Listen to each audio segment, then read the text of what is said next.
Aunque se encuentran rasgos de educabilidad en los animales más nobles, esta característica es esencial al ser humano. Se conocen muchos casos de animales que presentan grandes avances que podrían denominarse cognitivos, que consisten básicamente en el desarrollo de acciones o rutinas muy específicas o estructuradas, por ejemplo los delfines, dando la impresión de que han sido educados. Para otras personas se trata solamente de adiestramiento. Según Herbart, la educabilidad tiene tres aspectos, que son la plasticidad, la evolución animal y la relación exclusiva con el hombre, que es precisamente el aspecto que nos diferencia de los demás seres educables, en el cual se debe enfatizar al hacer un estudio de la educación. Es evidente entonces que no es lo mismo adiestrar y educar a un perro que a un hombre, entre otras razones por el sentido de trascendencia espiritual que el ser humano le aporta a los procesos de enseñanza-aprendizaje. Tal vez de las características más diferenciadoras, y en este caso en sentido negativo, es el hecho de que los seres humanos llegan al mundo con una escasa dotación de reflejos. En pocas palabras, un bebé humano no puede sobrevivir por sí solo después del nacimiento, a diferencia de las crías de otros animales. Cuando el ser humano nace, recibe muchas manifestaciones de afecto. Está preparado para recibir influencias y para asimilar los estímulos que recibe.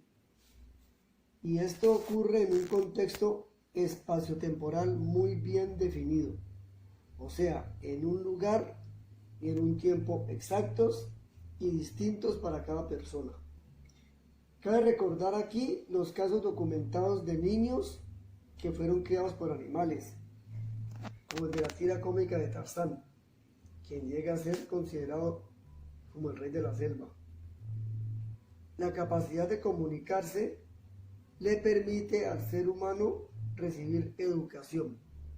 Esa red de posibilidades simbólicas que se establecen en el día a día le ayudan a construir un ser que aprende y desaprende. Esta idea, que suena constructivista en términos pedagógicos, permite la posibilidad de incorporar conocimientos, experiencias y actitudes, y también la posibilidad de eliminar lo que se llama desaprender.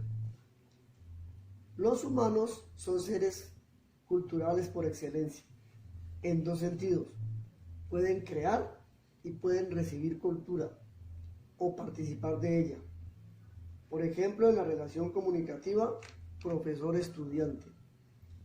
Pero también hay unos límites establecidos entre la espiritualidad y la corporeidad.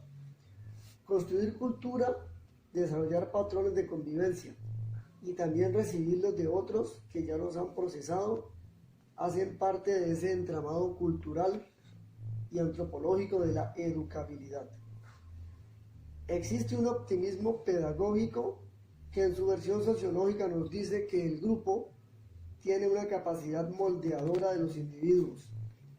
En consecuencia con esto es que existen conductas que una persona desarrolla o aprende por el hecho de pertenecer a un determinado grupo social, cultural, religioso, económico o político, y obviamente por las condiciones históricas en las que vive. Según la vertiente psicológica del optimismo pedagógico, la personalidad humana es plástica y se configura progresivamente según las experiencias que vive. Es manipulable desde el exterior. Y con base en el optimismo moderado, se afirma que es posible intervenir en términos de educación para influir en la herencia de las personas, en la parte genética. Es claro que la educabilidad es limitada. En otras palabras, no siempre se puede asegurar que una persona es educable, y uno de los mayores límites es precisamente la individualidad.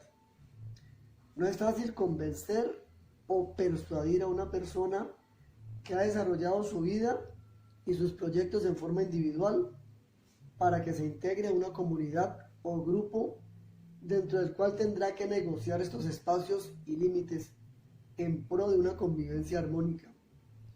Por otra parte, existe el derecho a la educación como algo natural en las sociedades, de manera que los estados lo que hacen es reconocerlo.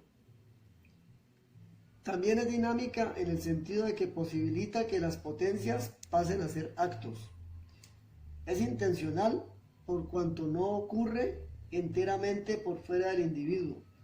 Se necesita la intención y la decisión, so pena de quedarse en el planteamiento retórico que no concreta las acciones en el mundo real y se pierde en un mar de especulaciones dentro del cual la educabilidad no tiene ningún sentido ni aplicación. También es importante relacionar la educabilidad con el derecho a la educación, especialmente en el contexto de lo que ocurre en Colombia y también que está ocurriendo en América Latina. Es evidente que en Colombia los gobiernos actuales no le dan mucha importancia a la educación como un derecho. Lo presentan como un servicio o como algo que hace parte del juego de la oferta y la demanda. Y en esa medida ocurre que se limita mucho el acceso de los niños, niñas y jóvenes a la educación formal, la primaria, al bachillerato, de la universidad. En consecuencia de eso, obviamente ocurre que se reduce la posibilidad de que haya personas o seres educables, por cuanto eso tiene unas implicaciones económicas, políticas y sociales. No se puede hacer o hablar de educabilidad como si cayera del cielo, sin recursos, sin unas condiciones mínimas. En conclusión, es necesario relacionar la educabilidad con un planteamiento, con una estrategia política y económica incluyente y que deje de pensar que el Estado solo está para favorecer a las clases más poderosas y que la economía no va de mano con la educación, como si fuera un gasto innecesario.